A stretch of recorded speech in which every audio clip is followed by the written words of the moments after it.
Hai Sobat Jatim, kembali lagi di podcast Ruang Informasi bersama saya Yohanes Fandi yang akan menjadi host kamu dalam episode kali ini. Podcast Ruang Informasi merupakan podcast resmi milik pemerintah Provinsi Jawa Timur yang dikemas secara ringan, berisikan tentang hot issues yang sedang beredar di masyarakat, juga tentang kebijakan-kebijakan pemerintah Provinsi Jawa Timur dan juga figur-figur yang ada di Provinsi Jawa Timur. Nah, kali ini saya sudah bersama Bapak Bimo Gunung Abdul Qadir yang merupakan Purna Bakti Badan Pengawasan Keuangan dan Pembangunan Sekjen KPK dan sekarang menjadi tenaga ahli di Stranas PK atau Strategi Nasional Pencegahan Korupsi. Izin Bapak, saya mau memberikan sebuah pantun, boleh? Mantap. Beli nasi soto di Kertajaya. Cakep. Jangan lupa lauknya rempelo ati. Mantap. Selamat datang Pak Bimo di kota Surabaya. Semoga bahagia melekat di hati. Amin. Bagaimana kabarnya Pak Bimo? Sehat? Alhamdulillah, terima kasih Mas Wandi. Iya. Belum acara sudah dimulai dengan pantun. Saya harus membalas ya. Iya, sepertinya harus membalas. Kalau mau makan ketupat, lebih enak dicampur kuah. Semoga podcast kita bermanfaat dan hasil kerja kita dicatat sebagai nilai ibadah. Luar biasa. Terima kasih Pak Bimo. Bapak udah berapa lama di Surabaya, Pak? Di Surabaya sudah ini hari ketiga. Hari ketiga ya Pak ya. Baik.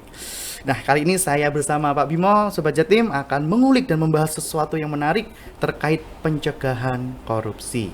Baik, Bapak, saya ingin bertanya. Stranas PK berkunjung ke Surabaya membahas tentang pengawasan daerah tentang terkait pencegahan korupsi. Pesan yang mau disampaikan melalui program ini apa, Pak?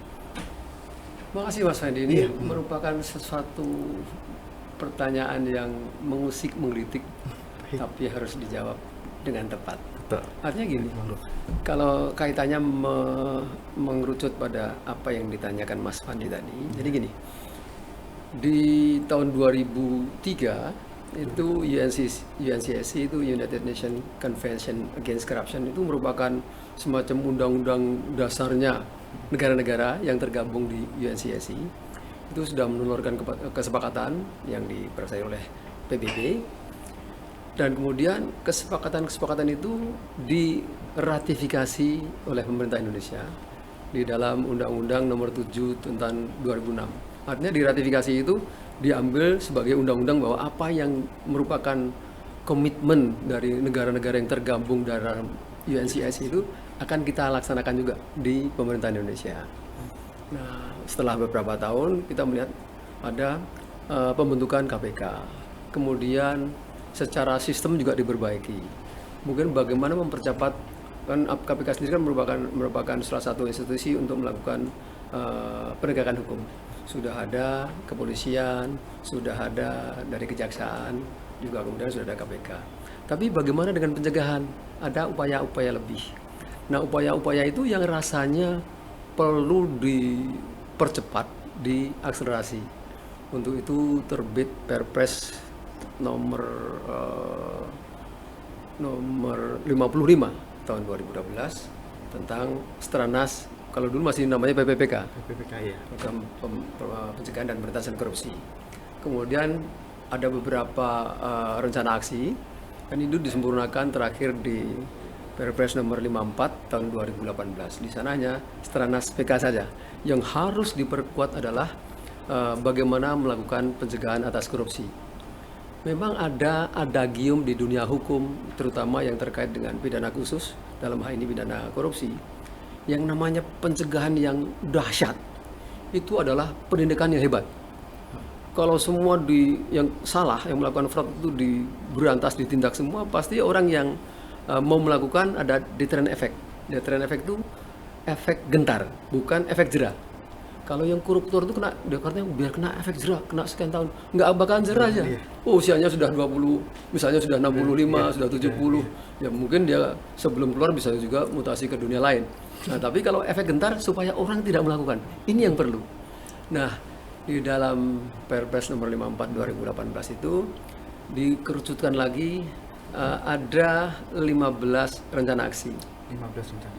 Di mana rencana aksi itu diantaranya adalah penguatan aparat pengawasan internal pemerintah. Kenapa seperti itu? Jadi sudah ada kajiannya baik dari luar negeri maupun dalam negeri, bahkan KPK pun melakukan kajian, sehingga di 2017 itu KPK menyurati Presiden. Pak Presiden, tolong kalau negara ini mau menjadi lebih bagus lagi, selain sistemnya diperbaiki, pengawasnya, pemeriksaannya, auditornya harus diperbaiki. Nah, yang diperbaiki apa saja? Nah, dalam kajiannya kita sampaikan ada semacam naskah urgensinya, penting bagi negara kita gitu untuk memperkuat APIP-nya. Karena sudah ada kajian juga bahwa apabila terjadi suatu fraud, apalagi korupsi di suatu organisasi, itu tidak terlepas dari masalah kekurang berdayaannya internal auditor. Nah, internal auditor itu kalau di KLP, kementerian, lembaga ataupun Pemda itu namanya karena dia ada di lingkungan pemerintah, APIP, aparat pengawasan internal pemerintah, bukan eksternal. Apa bedanya internal sama eksternal? Nah, kalau eksternal itu sudah ada BPK, dia ada di dalam Undang-Undang Dasar kita. Tetapi kalau APIP ada pengaturan tersendiri. Ini adalah mendukung supaya memastikan jalannya pemerintahan, baik pemerintah pusat yang dalam hal ini diwakilkan, dibantu oleh menteri dan kepala lembaga, kalau di Pemda oleh gubernur, bupati, dan wali kota. Ini yang harus dikuatkan. Nah, yang dikuatkan apa saja? Itu kebijakannya, terus prinsip dasar yang melekat yang ada di dalam internal auditor, yaitu objektivitas atau objektif, dan independensi, harus independen. Nah, setelah KPK menyurati Presiden, ditembuskan kepada Menteri Dalam Negeri, Menpan, kemudian BPKP, di tahun 2019, 2 tahun setelah surat itu, terbitlah Peraturan Pemerintah Nomor 72 tahun 2019. Itu untuk mengangkat derajat si aparat pengawasan internal pemerintah di daerah. Nah, tadi dianggap tidak independen, tidak objektif. Di situ disebutkan bahwa untuk meningkatkan independensi dan objektivitas, APIP itu kalau di inspektorat kota atau di kabupaten, untuk diberhentikan, dimutasikan, kemudian diangkat, harus mendapatkan persetujuan oleh gubernur. Nanti yang inspektorat provinsi harus mendapatkan persetujuan dari Mendagri. Jadi berjenjang. Independen, tidak bisa diberhentikan sembarang oleh wali kota ataupun bupati. Yang di provinsi tidak bisa sembarangan diberhentikan atau diangkat ataupun dimutasikan oleh gubernur, harus ada izin dari Mendagri. Jadi secara independensi sudah diangkat independensinya. Kemudian dalam peraturan yang sama di PP 72 disebutkan bahwa kalau diindikasikan ada fraud atau kecurangan atau fraud kecurangan yang ada di KL yang paling banyak itu korupsi tadi. Kalau ada indikasi fraud, ada korupsi, itu si inspektorat boleh melakukan pengawasan dalam bentuk pemeriksaan ataupun audit. Kalau di tingkat kabupaten atau kota, tidak harus minta persetujuan wali kota atau bupati. Boleh langsung melakukan, tapi laporannya disampaikan kepada gubernur. Jadi nggak bisa diatur oleh wali kota dan bupati. Kemudian yang tingkat provinsi, inspektorat provinsi itu boleh dan malah untuk menunjukkan komitmen. Dalam arti komitmen ini betul-betul kesepakatan ya, bukan komit bangun teman. Kalau anak muda, komitmen kita, oh tapi komitmennya bangun teman. Enggak, komitmen untuk melakukan pencegahan korupsi. Jadi yang di inspektorat provinsi juga harus mendapatkan atau dilaporkan ke Mendagri. Jadi independensinya sudah jalan, dia juga bisa melakukan pengawasan secara objektif. Kemudian di situ juga penganggarannya kadang-kadang kalau nggak dikasih duit gimana? Di dalam PP yang sama diatur bahwa untuk APBD yang nilainya sekian triliun, dana untuk inspektorat sekian persen dari APBD. Untuk yang di atas sekian triliun, jadi itu berjenjang. Nah, itu dari anggaran sudah diatur sedemikian rupa sehingga mereka tidak harus sangat tergantung kepada kepala daerahnya. Berarti itu adalah tujuan roadshow yang di daerah-daerah itu ya Pak, yang untuk memberi edukasi. Persis Betul ya Pak ya? Iya. Oke, Di baik. antaranya itu memang anak muda kelihatan dari wajahnya pintar dia. Terus apa aja Pak selama di Surabaya yang akan dilakukan oleh Stranas PK ini? Agenda-agendanya? Kalau untuk Stranas PK, kami kan KPK ada tersendiri. Di Stranas PK itu, sekretariatnya itu ada dari kantor staf presiden, kemudian dari Kemenpan, sama Kemendagri tadi ya Pak ya? Bapenas, Kemendagri sama KPK itu sendiri. Oke. Jadi untuk 5 mempercepat berarti ya Pak ya? 5 lembaga tadi? 5 kementerian atau lembaga. Itu biar mempercepat apa yang sudah dilakukan dan akan dilakukan atau belum ingin dilakukan oleh kementerian lembaga atau pemerintah. Ada yang memang nyaman seperti ini. Nah Oke, gitu. ada yang tuh. Nah itu. Iya. Nah, waktu berjalan terus mereka sebenarnya sudah punya pemeriksa yang namanya auditor. Auditor. Ini auditor itu di bawah binaan BPKP. Walau apakah auditornya di kementerian lembaga ataupun di Pemda. Tetapi karena Pemda Kemendagri memiliki kewenangan, mereka membuat P2PD. Jadi pengawasan penyelenggaraan urusan pemerintah daerah. Jadi ada beberapa hal yang harus dikerjakan oleh P2PD, ada hal-hal yang harus dikerjakan oleh JFA. Nah ini masalahnya begitu ada 2 jabatan itu, pelaksanaannya tidak berjalan sangat mulus. Ya bisa berjalan tapi belum sangat mulus. Nah uniknya Stranas PK itu memetakan ada beberapa hal yang perlu dikuatkan. Kalau tadi untuk Pemda sudah ada PP 72, Betul. bagaimana dengan kementerian lembaga itu di pusat? Ya, di pusat soalnya. Malah belum punya. Iya, Kan aneh. iya. Memang sudah punya peraturan pemerintah nomor 60 tahun 2008 tentang sistem pengendalian intern pemerintah. Sudah ada diatur sana. Oke, Pembina JFA-nya PPKP. Tapi bagaimana pelaksanaannya, objektivitas dan independensinya, nah itu belum sepenuhnya diatur. Makanya 5 kelembagaan yang terkait dengan Setnas tadi, Sekretariat Nasional, membuat perencanaan ke depan 2 tahunan yang selalu dievaluasi kemudian. Nah ini harus ada perpresnya. Nah, perpresnya sudah disusun bersama-sama untuk mengatasi lambatnya berbagai pihak stakeholders itu.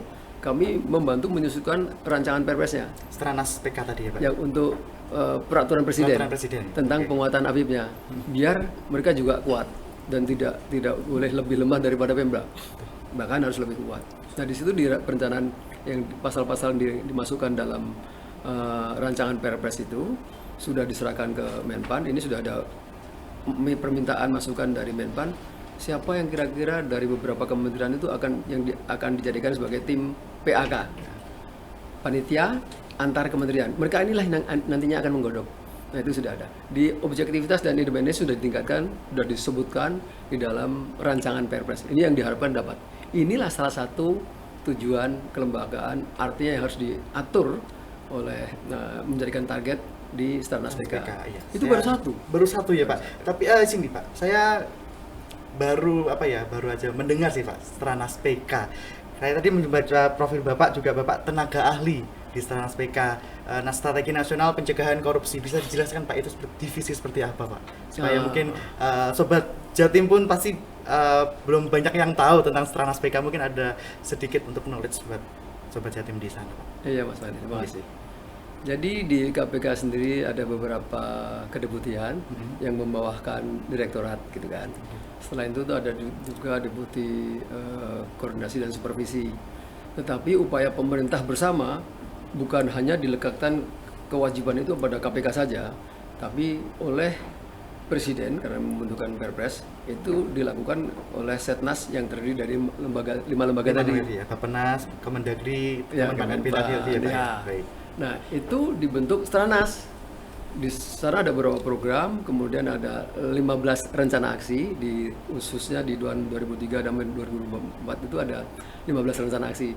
Nah, saya dengan Pak Faisal itu di ujung sebelah sana itu yang tidak kalah gantengnya dengan Mas Fandi. Oh, iya. Itu menjadi tenaga ahli di penguatan aparat pengawasan internal pemerintah. Bagi kalau menurut Bapak sebenarnya bagaimana Pak situasi masyarakat kita, terutama terkait literasi untuk pencegahan terhadap bahaya korupsi Pak, sehingga edukasi ini perlu dilakukan. Kalau literasinya, edukasinya bagaimana? Rasanya sih di pemerintahan kita itu tidak kurang-kurang. Tapi untuk memberi edukasi itu sebenarnya nggak kurang-kurang. Tidak kurang-kurang. Bahkan kalau kita mendengarkan khotbah di gereja, di masjid, di beberapa tempat oleh motivator, semua mengajak kebaikan. Tetapi parameter kebaikan di negara kita yang tercinta ini belum sepenuhnya ada. Salah satu contoh, negara kita bukan dengan mau menjelek-jelekan negara sendiri. Enggak, kita harus cinta pada negeri ini. Bentuk kecintaan kita melihat dari yang ketidakberdayaan atau kekurangbaikan itu yang perlu ditingkatkan bersama. Kita skor PISA kita ada Performance International Student Assessment itu untuk pendidikan dasar itu sudah nilai oleh negara-negara yang tergabung di OECD menggunakan skor PISA tadi. Nah, itu ya alhamdulillah kita selalu menduduki 5 sampai 8 besar negara terburuk untuk kualitas sistem pendidikan. Nah, ini kan harus didongkrak. Nah, kita rasanya juga pendidikan kita sudah tidak kurang-kurang, pemerintah memperhatikan untuk pendidikan mendapatkan kue dari APBN itu minimal 20%, kesehatan juga dulu 10%, sekarang jadi 5%. Nah, tidak kurang perhatian pemerintah, tapi pelaksananya belum seperti apa yang diharapkan. Nah, pendidikan mengenai anti korupsi, sikap-sikap itu, budaya itu memang harus dimunculkan sejak dari awal. Tapi kita lihat ya, beberapa kawan-kawan, mungkin orang-orang yang bagus itu biasanya orang tuanya juga bagus, kedua orang tuanya. Dia mendapatkan pendidikan yang bagus juga. Cuma tidak semua orang mendapatkan orang tua yang bagus. Tidak semua orang mendapatkan pendidikan yang bagus di sekolah yang bagus. Nah, itu harus ada pendekatan tersendiri kan. Makanya kurikulumnya harus sama juga. Tapi jangan pula kurikulum kita itu lebih banyak daripada kurikulum negara lain sehingga anak-anak tidak punya kemerdekaan untuk bermain, mungkin terlalu dijali dengan materi. Itu yang perlu dirubah juga. Nah, di sisi lain para koruptor, saya pernah waktu saya jadi sekjen KPK pernah berhubungan komunikasi dengan para koruptor yang tidak cukup lulusannya S3 bercanda ya, SD SMP SMA, tapi S3 yang sesungguhnya sampai dengan tingkat doktoral, bahkan mereka bergelar profesor banyak, kemudian yang sifatnya di agama masing-masing termasuk soleh dan solehah. Ternyata begitu masuk ke putaran itu, dulu mereka kritis, begitu masuk ke birokrasi mereka juga ikut serta, bahkan banyak lebih besar kadang-kadang seperti itu. Nah, itu yang sangat disayangkan. Untuk itu perlu yang namanya perubahan sistem. Nah, Stranas diantaranya juga sudah melakukan beberapa perubahan sistem. Ada pelabuhan kita, tata kelolanya kan terkenal dulu paling tidak bagus, tapi tahun lalu sudah dinilai oleh pihak yang independen, kita masuk pelabuhan terbaik 20 terbaik dunia. Nah, itu Stranas mendorong itu juga, itu dari tata kelola pelabuhan.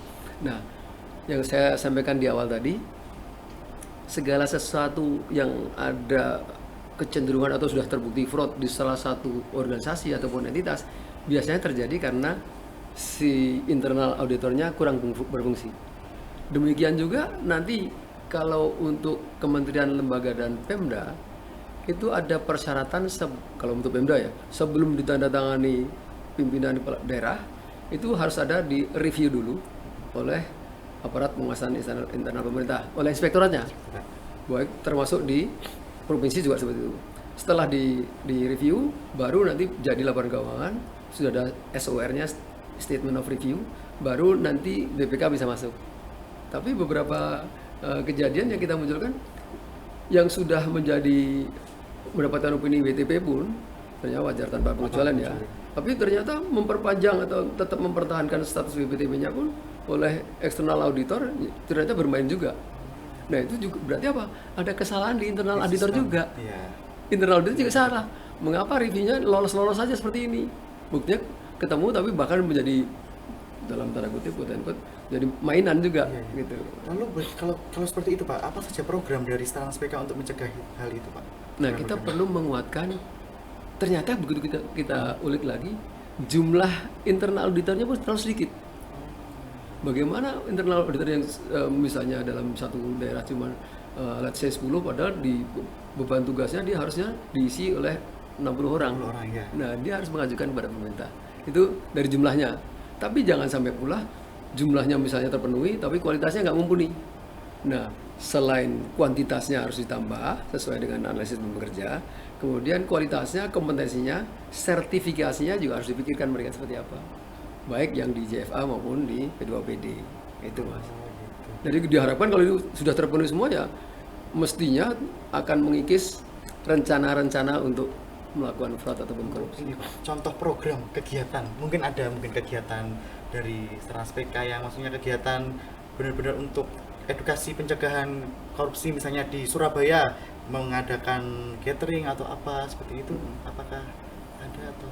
Nah, kemarin itu kami kumpulkan bersama dibantu fasilitasi oleh Inspektorat Provinsi Jawa Timur, mengumpulkan seluruh inspektorat di seluruh Jatim. Seluruh inspektorat di kabupaten kota di Jatim ya, Pak? Ya. Oh, itu membahas apa, Pak? Nah, kita paparkan bahwa ternyata tuh mereka itu kekurangan tenaganya masih banyak. Ya kalau kekurangan diajukanlah kekurangannya agar kalau kekurangan P2P ini ke Kemdagri supaya mendapatkan rekomendasi. Oke. Kemudian yang JFA, jabatan fungsional auditor ya dimintakan ke BPKP supaya dapat rekomendasi, terus digabungkan ke Menpan. Menpan lah yang nanti akan melakukan rekrutmen dibantu oleh BKN. Nah, kalau itu terpenuhi, nah syarat-syaratnya untuk mendapatkan orang bagus kan kita sudah pakai CAT ya, Computer Assisted Test. Itu yang sekarang masuk dari PNS kan nggak seperti yang dulu. PNS yang dulu itu sudah mulai lambat laun sudah pada banyak yang pensiun. Tapi yang sekarang dengan tes yang benar sudah diharapkan banyak anak-anak muda yang baru yang betul-betul kompetensinya bagus. Dan itu dites soft kompetensinya juga. Jadi antara integritasnya, bagaimana ketahanan terhadap stres, kedisiplinannya seperti itu. Tapi namanya kadang-kadang Gen Z pun hanya butuhnya aja 2. Butuhnya apa? Wifi sama colokan. Kan ya semuanya. Karena sama orang kurang peduli. Kadang-kadang Gen Z. Iya, betul. Karena mereka merasa aku udah lebih pintar daripada yang lain. Nah, kadang-kadang ada kebanggaan semu seperti itu. Ya. Untuk ini Pak, kita agak santai dulu ngomongin tentang korupsi Pak. Bentuk-bentuk korupsi itu apa aja Pak? Kalau bentuk-bentuk korupsi, Mungkin dari yang hal remeh mungkin untuk Gen Z mungkin seperti saya yang nggak sadar bahwa sebenarnya yang kita lakukan itu adalah suatu bentuk korupsi. Misalnya kayak apa, kayak makan habis 5.000 tapi bilangnya cuma 3.000, itu juga bentuk korupsi juga ya Pak, yang di sekitar kita kan itu ya. Mungkin bisa dicontohkan lagi. menarik itu kebiasaan Mas Fendi yang kurang dapat tahu jawab atau temannya lah bercanda. Iya nggak apa-apa. Ya karena kan tapi, itu memang. tapi karena pernah pun ya itu dihilangkan mulai sejak sekarang. Iya betul. Oke. Jadi corruption by definition itu adalah perbuatan yang melanggar aturan. Itu saja korupsi. Jadi membuang sampah tidak pada tempatnya, meludah tidak pada tempatnya, terus melanggar lalu lintas walaupun masuk di piring ya, tidak pidana ringan, itu juga bentuk-bentuk korupsi. Tapi bukan definisi korupsi sesuai dengan undang-undang korupsi.